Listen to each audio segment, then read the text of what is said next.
Hey guys, so welcome back to episode 8 of Trainer Talk, and in today's show we have three big guys with me and we will be talking about personal trainer certification. So in this episode what we aim to do is we want to help out people out there who are they are keen to take their first personal trainer certification or even second, doesn't matter.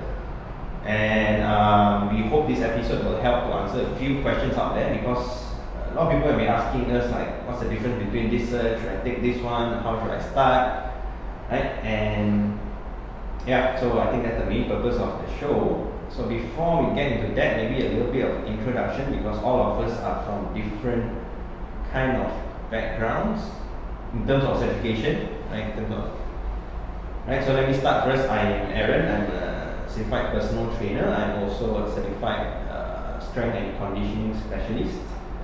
And so what that makes me is I'm pretty much more specialized into training athletes. Yeah, so that's me. What about you, Vincent? Vincent here, and I'm CPT as a base for all the trainers here. And I'm also a certified health coach. And in short, what health coach does is more towards helping clients on changing their behaviors on a different stage, and how do we continuously help them to maintain what they're doing now, and if they are going on the lapse, which means to stop doing whatever they're doing in terms of healthy living, how can we pull them back into the future? So this is what health coach is. Nice. Mr. Khor? Khor here. So I'm a certified personal trainer, a CPT. So basically I do what the typical personal trainer is. Next, Shah. Oh, okay. Hi, I'm Shah. I'm CPT as well, certified personal trainer, and I'm a CES as well. So CES is corrective exercise specialist. So CES is more into strengthen the foundation of everyone, and yeah, because once the foundation is good enough, then you can proceed to more advanced move, like even like athlete or like your functional movement, daily movement, and so on. Yeah, so it's try to fix your, not really fix, I won't call it fix, I would say correct it back to make sure your foundation is strong enough. Yeah. Okay, so interesting introduction by everyone.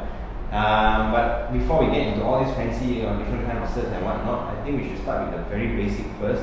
Right? So imagine that you have someone here, just no cert at all, he wants to start off his fitness career. What should he look for? There's so many kind of courses that people are offering out there. You have certified this, certified that.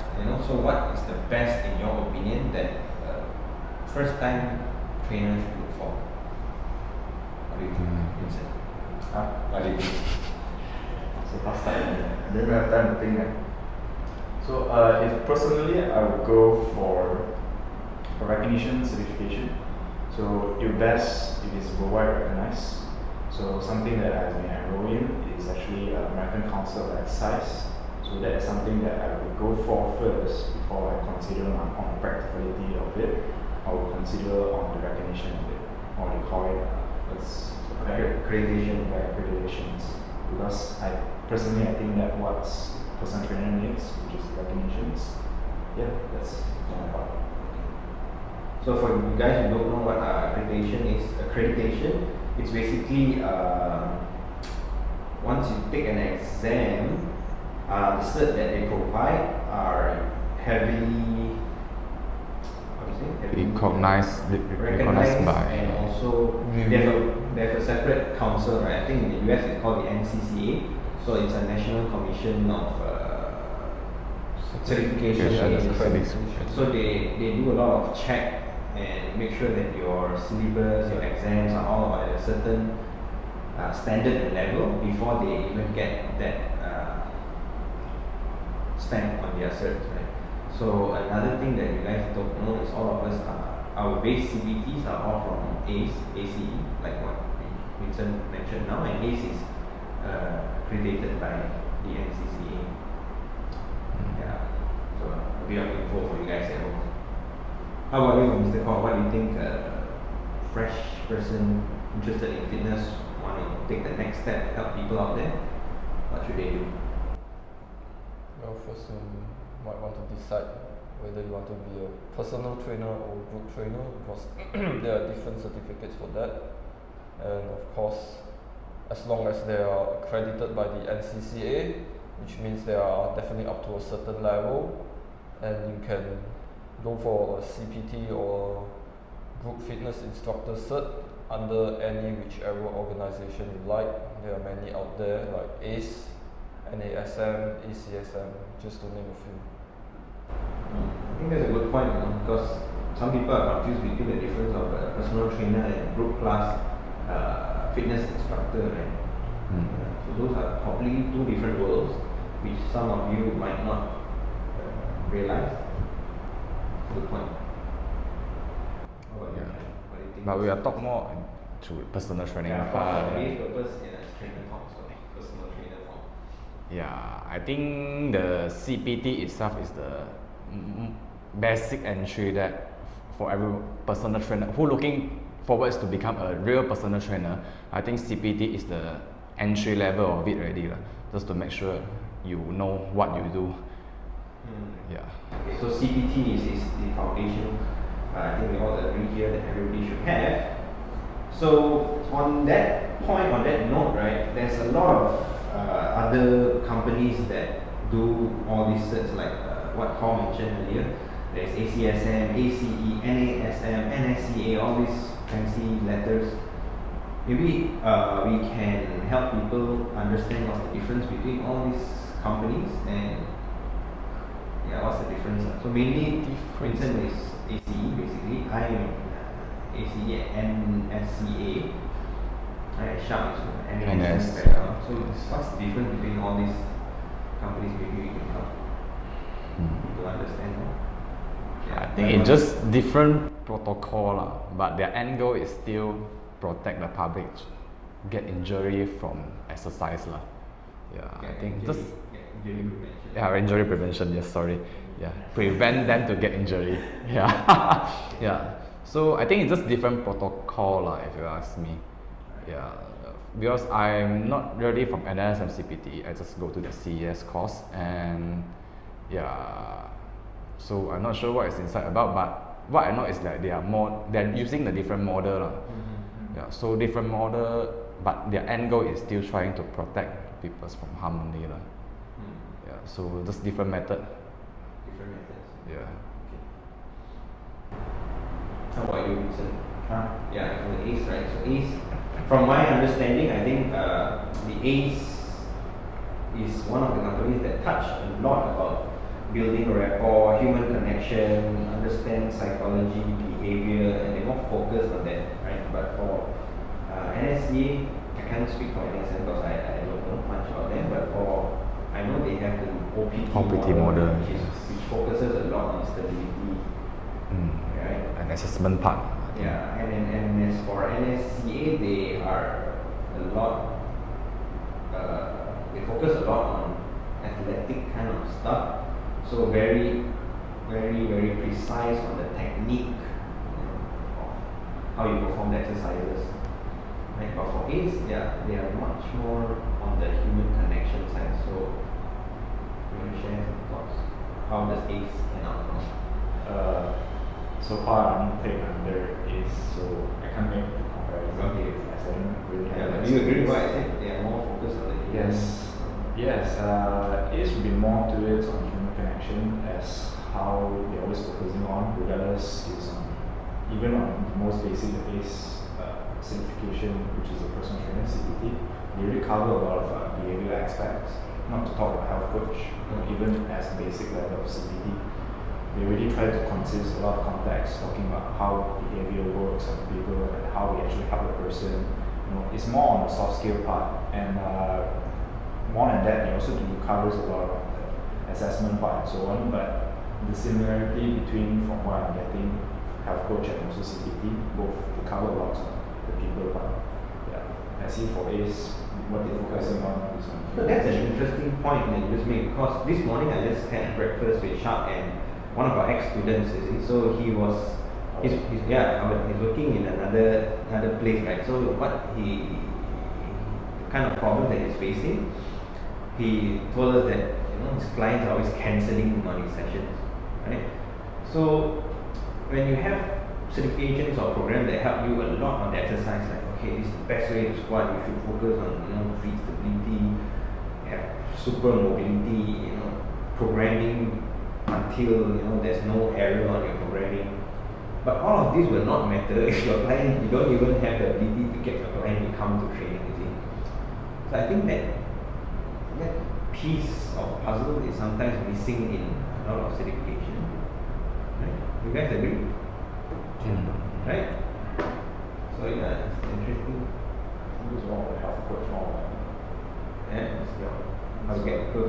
How to appearing in that program with a lot of methods on how to keep the clients holding accountable on result improvements instead of putting all in on the personal training part. Yeah. But again, this is something not really easy to do because your clients have to participate more. They have to.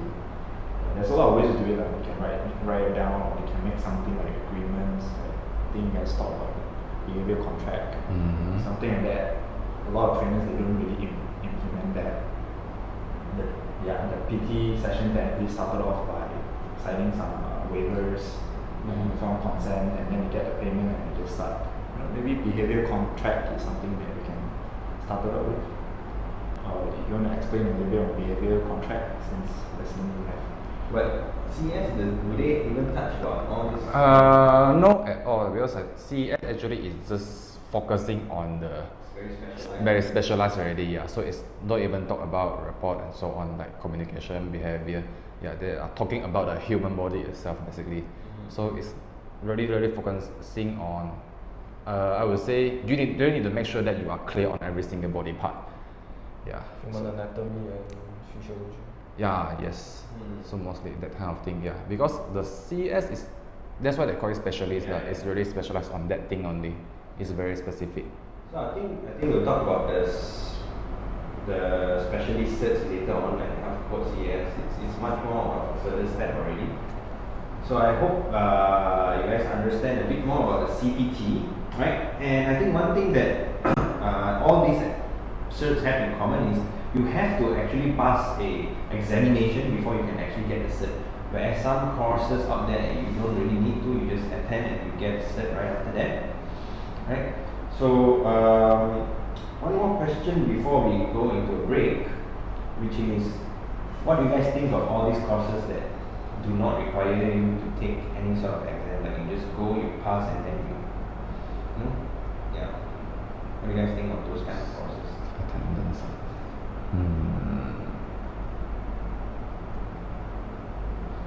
Any takers?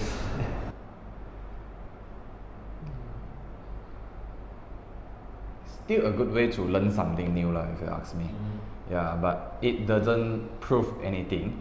But yeah, the skill you learn from those workshop and so on, yeah, still need to depends on you, that you must hands-on, then you learn. It doesn't require you to exam to prove that you know this skill, but to make sure you are really learn. So I think here is going to prove to somebody that you have Yeah. certain level I of. think it's more towards like evaluation.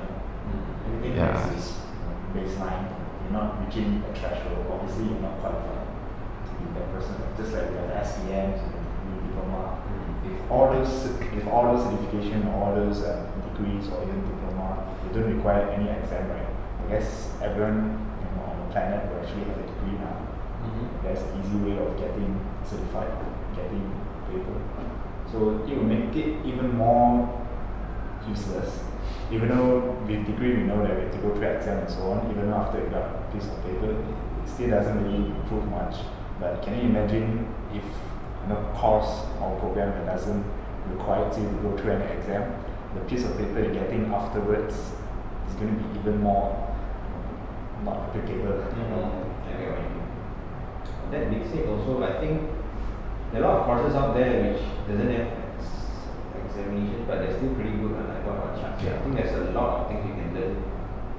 And then again, there are also some courses that I've seen that doesn't really do that. Yeah, so anyway, I think we can all agree that for the purpose of this episode, we're going to stick to how to pass your CBT exam. Right, so we'll talk about a lot of examination, how to prepare for it right after the break, and then we'll discuss a little bit more on future specialist certs. If you want to further take it one step after your CBT, what should you do, right? So I'll see you guys after the break.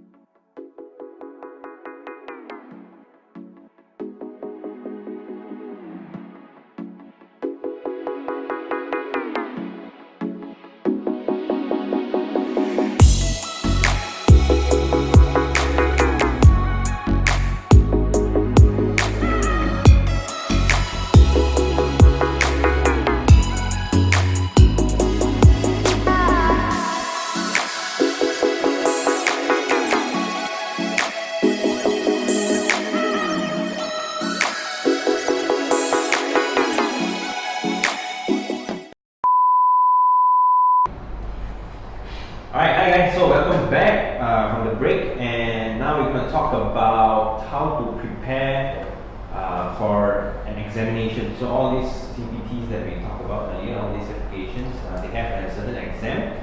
Then number one, you have to be validated, you need certain requirements before you can even take the exam. For example, you need a valid CPR cert, some high school cert of some sort, before you can take the exam. So yeah, let's talk about the examination. Khor here actually is the highest scorer. That's why we brought you on the show. Right. So maybe you can share some tips with people at home. How do you prepare for an examination? Is it difficult? It's of course challenging, I would say, but there's a quote that I would like to say. Couldn't remember who quoted it, but it goes something like this: I see and I forget, I hear and I remember, I do and okay, so it goes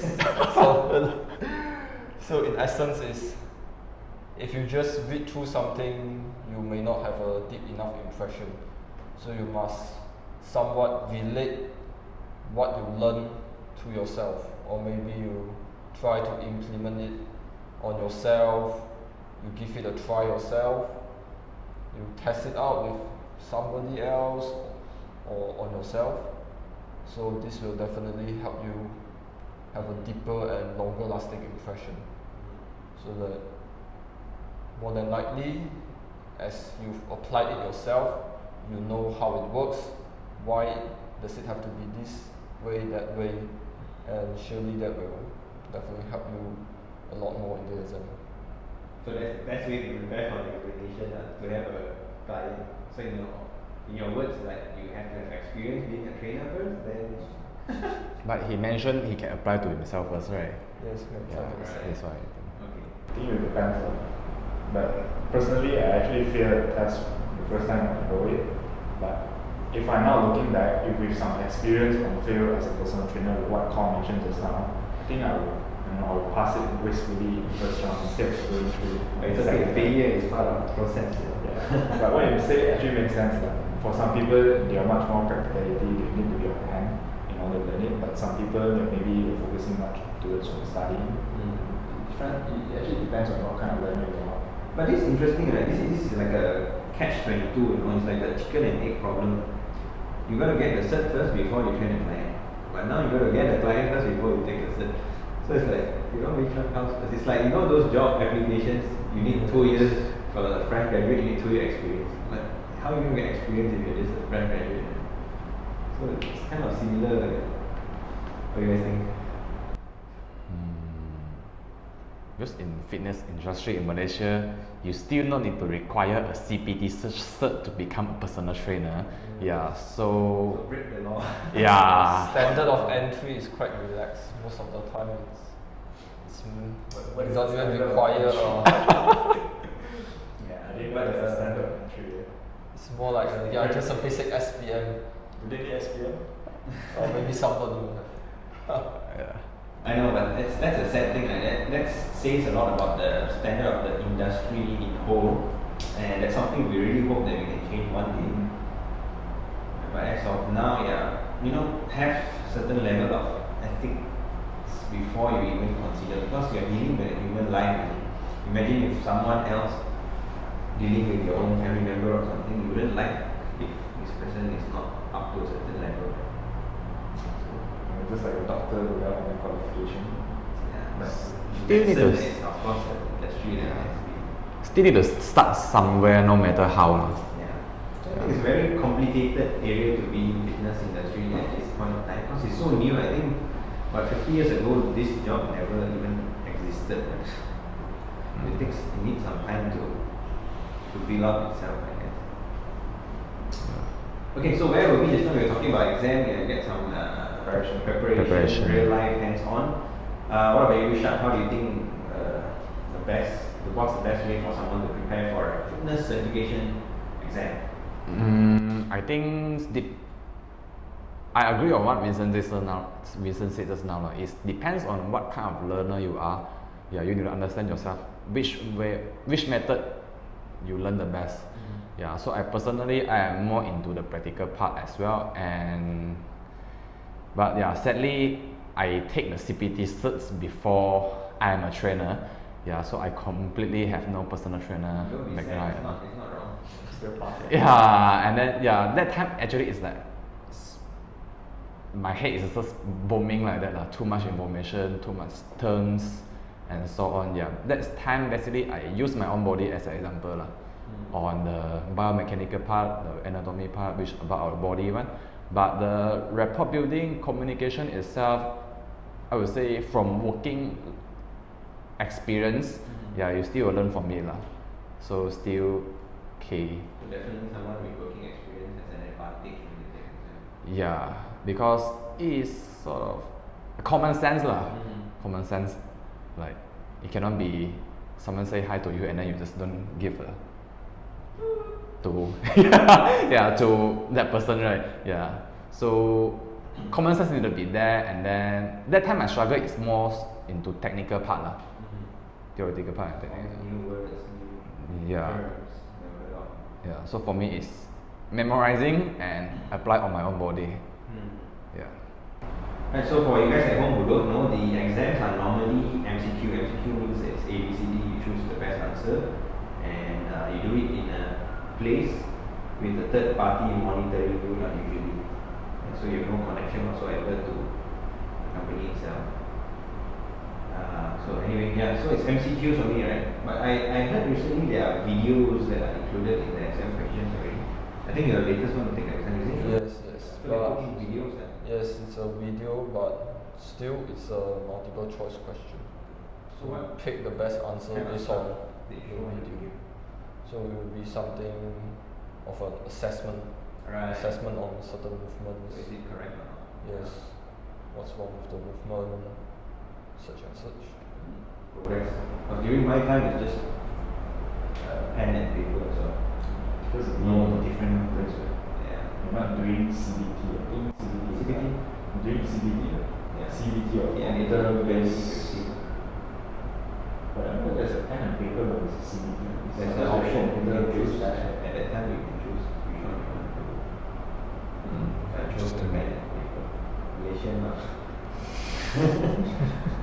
Okay, anyway, any last tips? How? Yeah, I think we didn't cover the most important Okay, point let's go. as a MCQ question. I think it's very, very important. I think all the people that go through exam, they go through this. It's always best to do some mock exam. And most of the certification, most of the exam, they actually prepare some sample exams. Do you have it for CS? Yeah. CS yes, but not CPT. I think. Yeah, I think you have to purchase it or something. You need to purchase, You have to yes. purchase it, or you can borrow it from friends. It's illegal. Yeah, I think the best way to do it is to at least get a hold of how the MCQ question is like, and especially when it comes to MCQ, it's not as straightforward as you think it is, because remember you mentioned before that all the answers actually consist of marks, right? It's just Yes. different kind of margin each answer. So there's actually no right or wrong in all four options. It's just what is the best way for that particular Which is the best choice, the most appropriate choice for said scenario. and for the selected organization. Like for ACE, if ACE think this is the right way to do it, but if let's say take NASM, NASM think this is the right way to do this. So you have to typical syllabus. Yeah, so test out questions definitely helpful to understand the structure or the type of questions that you're gonna get. Right, cool. Anything else to add before we talk about the last subject of the day? Or any subject that you guys think will help people out there? Someone's hungry.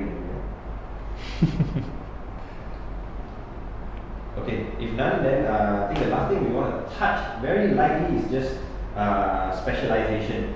So we kind of introduce ourselves with all our specialists, but I think that's a point where after you get your CPT and then you want to further and you want to understand more on how to help a specific group of people, then you can consider specialist certification.